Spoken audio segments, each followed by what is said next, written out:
দেশের বাইরে সাফল্য, কিন্তু ঘরের মাঠেই বিবর্ণ। টেস্ট চ্যাম্পিয়নশিপের গত চক্রে বাংলাদেশের পারফরমেন্স ছিল এমনই হতাশাজনক। সেই ব্যর্থতার মূল কারণ ছিল প্রথম ইনিংসে ব্যাটিং ধস। এবার তাই পাকিস্তানের বিপক্ষে সিরিজ শুরুর আগেই অধিনায়ক নাজমুল হোসেন শান্ত ঠিক করে দিয়েছেন দলের নতুন মন্ত্র। ৮০ ওভারে অন্তত ৪০০ রান যোগ করতে চান দলের স্কোরবোর্ডে।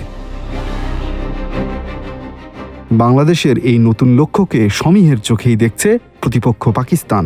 ২ বছর আগে নিজেদের মাটিতে বাংলাদেশের কাছে সিরিজ হারের স্মৃতি এখনও তরতাজা। তবে প্রতিশোধ শব্দটা ব্যবহার করতে নারাজ পাক অধিনায়ক শান মাসুদ। তার মতে কৃতিত্বটা বাংলাদেশেরই প্রাপ্য। তিনি বলেছেন, আমরা প্রতিশোধের মতো শব্দ ব্যবহার করি না। ২০২৪ সালে বাংলাদেশ দল যেভাবে খেলেছে তার জন্য তাদের কৃতিত্ব দিতেই হবে।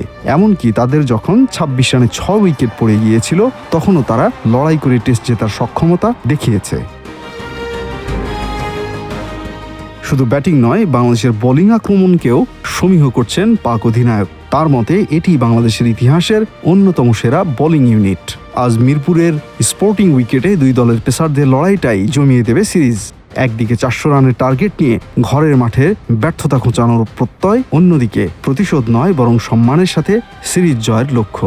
দুই দলের এই ভিন্নধর্মী মানসিকতার লড়াইয়ে শেষ পর্যন্ত কে হাসবে শেষ হাসি, তার উত্তরটা মিলবে মাঠের ক্রিকেটেই। আরিফিন আল ইমরান, RTNN।